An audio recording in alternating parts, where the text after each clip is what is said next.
Hello everyone, आप सभी का स्वागत है मेरे यूट्यूब चैनल में।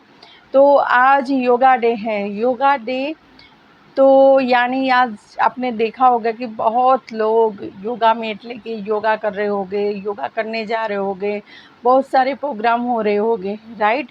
तो अष्टांग योग के अनुसार जो महर्षि पतंजलि ऋषि मुनि ने अष्टांग योग के जो 8 नियम बताए हैं, तो क्या हम सिर्फ योगासन ही कर रहे हैं, सिर्फ योगा ही हम कर रहे हैं, उसके अलावा जो 8 नियम है उसको हम फॉलो कर रहे हैं कि नहीं कर रहे, वो जानना बहुत ज़रूरी है। तो आज इसी के ऊपर वीडियो है, वीडियो ज़रूर पूरा देखना। तो आज आज मैं आपको बताने वाली हूँ कि योगा डे पर सिर्फ 8 नियमों में से एक नियम का ही पालन ना करें, सिर्फ योगासन ही ना करें, योगासन के साथ उसके पहले जो नियम है उसे भी अपनी लाइफ में अप्लाई करें। अगर आपने पहले नियम से शुरुआत करके अपनी लाइफ में आपको लगता होगा कि नहीं ये सारे नियम तो नॉर्मल है, हम करते होंगे, नहीं, लेकिन आप ये अप्लाई करोगे ना तो आपके अंदर बहुत सारे चेंजेस आएंगे, राइट। अगर आपको ऐसा सोच रहे नहीं ये तो नॉर्मल नियम है, हम बहुत तो आपको ईगो है ना, आपको बीच में ला रहा है, और ईगो की वजह से आप अपने आप को उसकी जो नियम है उसे अप्लाई करने से आप दूर भाग रहे हैं। तो ऐसा नहीं करना है, उसके सारे नियमों को समझो, जानो और फिर उसे अपनी लाइफ में अप्लाई करो ना, तो हम समाधि तक पहुंच सकते हैं। पहले के ऋषि मुनि थे ना, बहुत सालों सालों तक तपस्या करते थे। क्यों? क्योंकि सारे नियमों को उन्होंने अपनी लाइफ में अप्लाई किया था, राइट। तो आज आपको मैं बताने वाली हूँ कि 8 नियम को हम लाइफ में कैसे अप्लाई कर सकते हैं। ओके, तो पहला नियम आता है यम। हमारे वैसे तो 8 नियम है। यम, नियम, आसन, प्राणायाम, प्रत्याहार, धारणा, ध्यान और समाधि। ओके, तो पहला नियम है यम। यम यानी यम जो नियम है ना, बेसिकली कहा जाए तो अपने ऊपर अप्लाई करने के योग्य हैं। यानी ये सारे नियम है ना, हमें अपनी लाइफ में अप्लाई करने चाहिए। अगर ये हमने अप्लाई कर ली है ना, तो अपनी लाइफ में बहुत सारी चीज़ें हम दूर भगा सकते हैं, राइट। तो आपको क्या करना है, यम नियम को अपनी लाइफ में अप्लाई करना है। उस यम के अंदर क्या है, तो अहिंसा।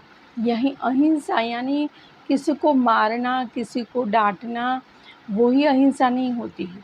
अहिंसा यानी आप किसी को कड़वे वचन बोले, कटु बोले, यानी आप किसी को दुख हो जाए ऐसा बोले, किसी को दुख हो जाए ऐसा बिहेव करे, वो भी अहिंसा कहलाती है। क्योंकि हमें पता है कि हम ये बोलने से, बिहेव करने से ये इंसान को दुख पहुंचेगा, फिर भी हम वो कर रहे हैं तो वो अहिंसा है। तो वो हमें रोकना है। हम जाने अनजाने बहुत बार कर जाते हैं, लेकिन हमें ये नहीं करना है। अब से हमें आज योगा डे है ना, तो आज नियम लेके ये 8 नियमों को मैं अपनी लाइफ में अप्लाई करूँगी। आज से ये एक नियम ले लें। तो ये यम नियम में पहला क्या आता है कि अहिंसा, यानी अहिंसा, किसी को दुख ना पहुँचे, न वाणी से, न बिहेव से, न मन से। कभी कभी क्या करते हैं, मन से भी बहुत बुरा सोचते हैं, तो उसकी भी वाइब्रेशन उस इंसान को जाती है, तो उसकी वजह से भी वो इंसान दुखी होता है, वो भी एक अहिंसा कहलाता है। तो मन से, वचन से, काया से, वाणी से, बिहेव से किसी को भी दुख ना हो, ऐसा बिहेव हमें करना चाहिए, राइट। यानी अहिंसा नहीं करनी, लेकिन हमारे अंदर एक करुणा प्यार का भाव होना चाहिए। हर इंसान को हम प्यार करें, एक दया दें, उसकी हेल्प करें, वो एक अहिंसा का पार्ट है। हमने क्या नहीं करना है वो तो जानते हैं, लेकिन उसके बजाय हम क्या करना है वो अप्लाई करना है, राइट। हमने ऐसे ऐसे नियम जान लिए, चलो ये करो तो ये होगा, ये नहीं करो ये नहीं करना। लेकिन आज मैं आपको बताने वाली हूँ कि आप क्या करें, यानी आप दूसरों को प्यार दें। क्योंकि ये सारे नियम है ना, हमारे नेचर के साथ और हमारे चक्रों के साथ जुड़े हुए हैं। तो इससे हमारे चक्र भी एक्टिव हो गया अगर हमने लाइफ में अप्लाई किया तो, राइट। तो हमें क्या करना है, सबको प्यार, अहिंसा, अहिंसा नहीं करनी है, लेकिन उसके बदले क्या देना है, सबको प्यार देना है, सबको खुशियाँ देनी है, हमारे अंदर करुणा का भाव भाव जो है वो रखना है और सबको खुश करना है, राइट। लेकिन ऐसा भी खुश मत करो कि कोई इंसान आपकी परवाह भी ना करे और आप उसे बहुत खुश करने की ट्राई। खुशी देने का मतलब क्या है कि हम उनकी हेल्प करें, जिसको भी हमारी ज़रूरत है हम उसे हेल्प करें, हमें खुश करें उसे। लेकिन खुश ऐसे भी ना करें कि आप तकलीफ़ में आ जाए, इस तरह पे भी खुशी नहीं हम दे सकते, राइट। दूसरा क्या है, सत्य, यानी झूठ नहीं बोलना है, सत्य ही हमेशा बोलना है। हम कई बार बोलते कि हम तो हमेशा सच ही बोलते, लेकिन अगर आप अपने आप को रोज़ अपने आप को जज करोगे ना, तो आप भी जानोगे कि आप दिन में बहुत बार जाने अनजाने झूठ बोल देते होंगे। इससे क्या होगा, ये तो नॉर्मल है, लेकिन नहीं, ये भी नहीं करना है क्योंकि हमारी वाणी पे सरस्वती विराजमान होती हैं। तो हमारी वाणी हमेशा शुद्ध होनी चाहिए और सत्य होनी चाहिए। अस्ते यानी चोरी ना करना, चोरी ना करना, किसी की चीज़ें नहीं चुरानी, किसी की ऐसा बोले ना कि किसी की चीज़ को हम चुराएं वो भी चोरी है, लेकिन किसी के विचारों को भी ना चुराएं। अगर कोई चीज़ ना हम किसी के पास से सीखे हैं, हमने लाइफ में बहुत सारे काम करते हैं, लाइफ में घर के काम करते हैं, ऑफिस के काम करते हैं, बहुत कुछ सीखते हैं, तो कोई ना कोई चीज़ हम किसी ना किसी पास से तो सीखते होंगे ना, तो उसे थैंक यू बोलो, ओके। तो हमेशा हमें क्या करना चाहिए, किसी के विचारों की चोरी कभी नहीं करनी चाहिए। अगर हमने किसी के विचार पसंद आए तो उसे लाइफ में अप्लाई करो, लेकिन उसे मनोमन धन्यवाद भी दो कि नहीं, ये चीज़ मैं नहीं सीख। कई लोग क्या करते हैं, किसी के पास से सीखते हैं और फिर ऐसा बताते हैं कि मुझे ये सब ज्ञान है, वो बुरी बात है। हमें जिसके भी पास से हमने ये सीखा है वो बोलो कि मैंने यहाँ से ये चीज़ सीखी, राइट। तो हमें क्या करना है, किसी विचारों की चोरी नहीं करनी है। फिर ब्रह्मचर्य का पालन करना है, यानी कि हमारी 5 इंद्रियों को हमें अपने कंट्रोल में रखना है, अपने ऊपर सब कंट्रोल होना चाहिए, राइट। फिर क्या है, अपरिग्रहण, यानी बहुत लोभ माया में नहीं पड़ना है। लोभ में इतना इतना मैं इन्वेस्ट कर दूँ, कई लोग क्या करते हैं कि इतना पैसा जमा करते हैं, बहुत कुछ ऐसा सोच के करते हैं कि नहीं, मैं पैसा बहुत इकट्ठा करूँगा, कभी भी इमरजेंसी आए तो पैसों की हमें ज़रूरत रहेगी। लेकिन आपने पैसे ही ऐसे चीज़ के लिए सोचा है कि इमरजेंसी आए, लेकिन हॉस्पिटल में कोई एडमिट हो उसके लिए आपने पैसा रखा है, तो ऐसा ही होगा। लेकिन नहीं, आप ऐसा सोचो कि ये जो मैं पैसे इन्वेस्ट कर रहा हूँ, ये मैं बचा रहा हूँ, मैं संग्रह कर रहा हूँ पैसों को, वो पैसे हमेशा मेरे एन्जॉयमेंट के लिए जाएंगे। लाइफ में हम खुशियाँ ही पाएंगे इस पैसे से, ओके। तो ऐसे हमें बहुत लोभ माया में नहीं पड़ना है।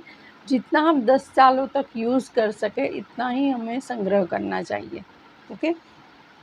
फिर नियम आता है, यानी नियम हमें सिखाता है कितने बजे उठना चाहिए, कितने बजे सोना चाहिए, कितने बजे खाना चाहिए।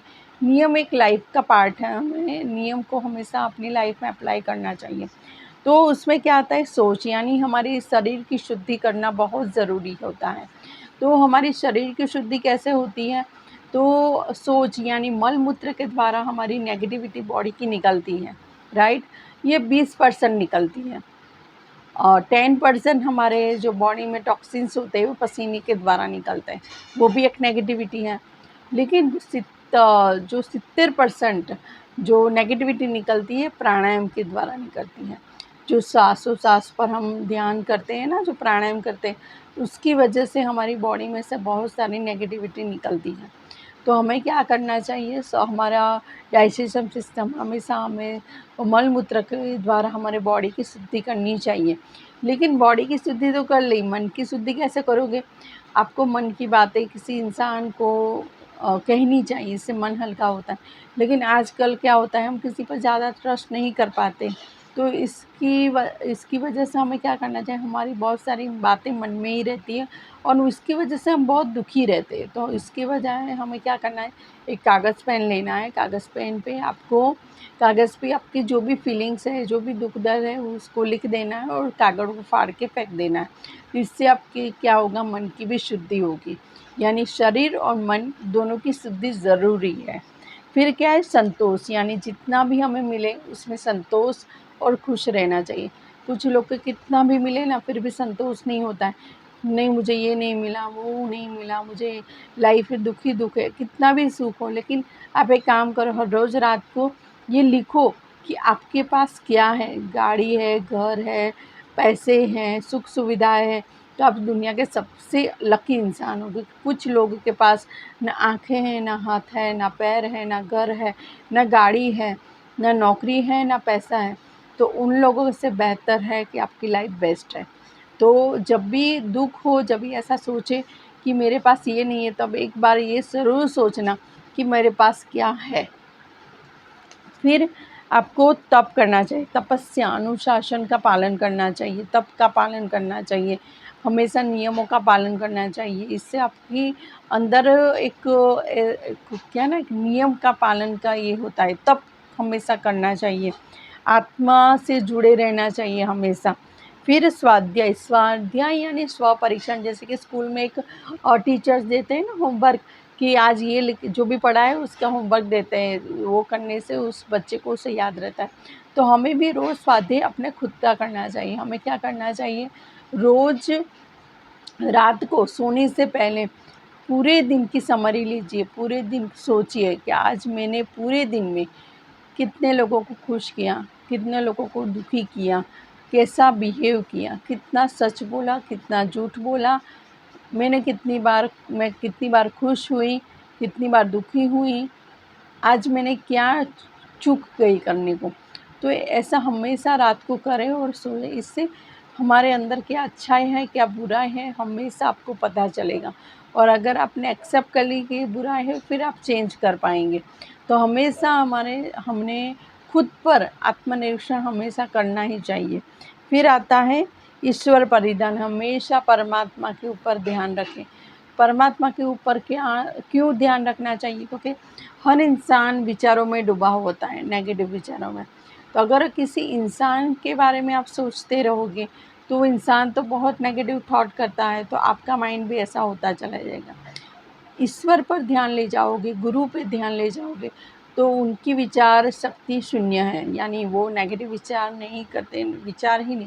तो आपकी आपकी स्थिति भी कैसी होगी, निर्विचार स्थिति की, पॉजिटिविटी आपके अंदर आएगी। तो इसीलिए हमेशा परमात्मा को समर्पित रहना चाहिए, परमात्मा का ध्यान ज़रूर करना चाहिए।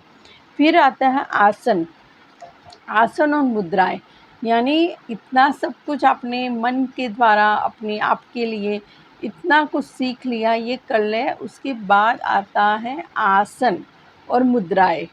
तो ये करने के बाद मन की शुद्धि बहुत इम्पोर्टेंट है। योग के अंदर भी बताया है कि मन की स्थिति बहुत शुद्ध होनी चाहिए।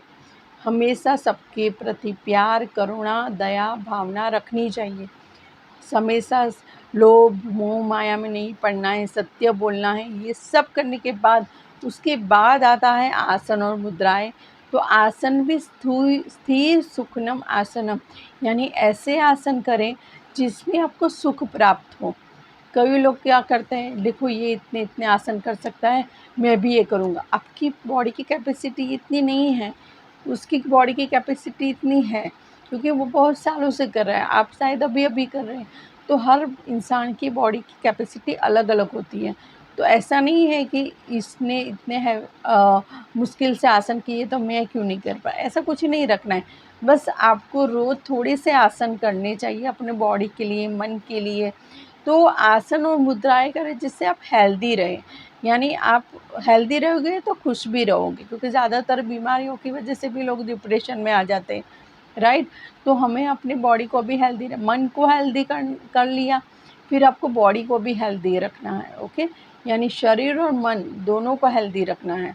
तो मुद्राएं करके, आसनें करके, अलग अलग आसन करके, सूर्य नमस्कार करके, प्राण करके हमें अपनी बॉडी को एक्सरसाइज देनी है और अपनी बॉडी के जो नेगेटिविटी हो उसको दूर भगाना है। क्योंकि हम जब भी मेडिटेशन करेंगे तो एक पॉजिटिव ऊर्जा आएगी, लेकिन उससे पहले हमें बॉडी के अंदर से नेगेटिव ऊर्जा को बाहर तो निकालना होगा ना। हम सीधे ध्यान करेंगे तो नेगेटिव ऊर्जा तो कैसे बाहर जाएगी।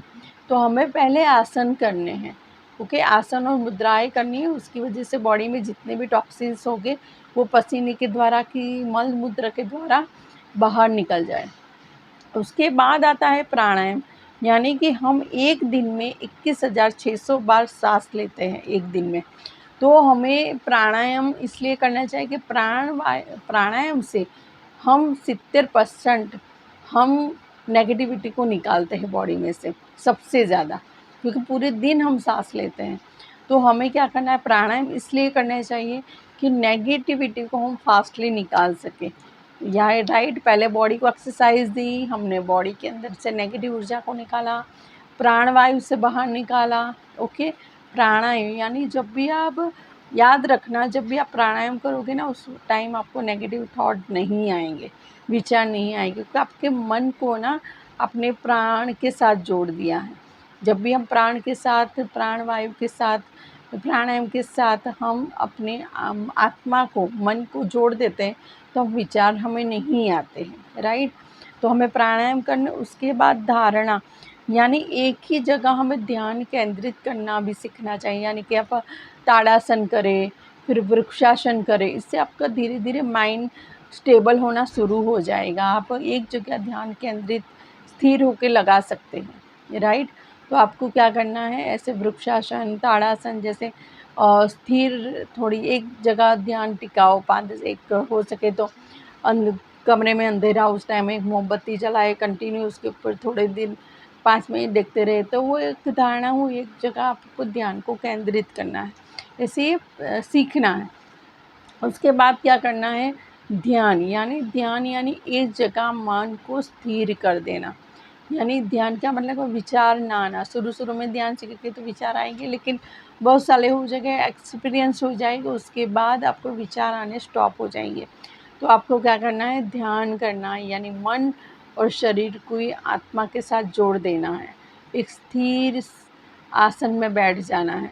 ओके, यानी कोई विचार नहीं, बस अंतर्मुखी हो के अपने आप को देखना है, आत्मा को देखना है, एक जगह ध्यान केंद्रित करना। ओके, और फिर समाधि यानी मन और आत्मा का मिलन, शरीर और मन का मिलन, यानी बहुत सुंदर एक्सपीरियंस है जो अगर आप ध्यान अच्छी तरह से कर सकते हैं तो आप समाधि तक भी जा सकते हैं, और बहुत बड़ी बात है। उसके लिए आपको बहुत मेहनत करनी होगी, ये सारे नियमों को अपनाना होगा, तभी हम समाधि तक पहुंच सकते हैं। तो आई होप आपको ये वीडियो अच्छा लगा होगा, और ये सारे नियम आप अप्लाई करेंगे, खुश रहेंगे, दूसरों को भी खुश रखेंगे, हैप्पी रहेंगे, और सारे नियमों को अप्लाई करना। खुश रहें, बाय।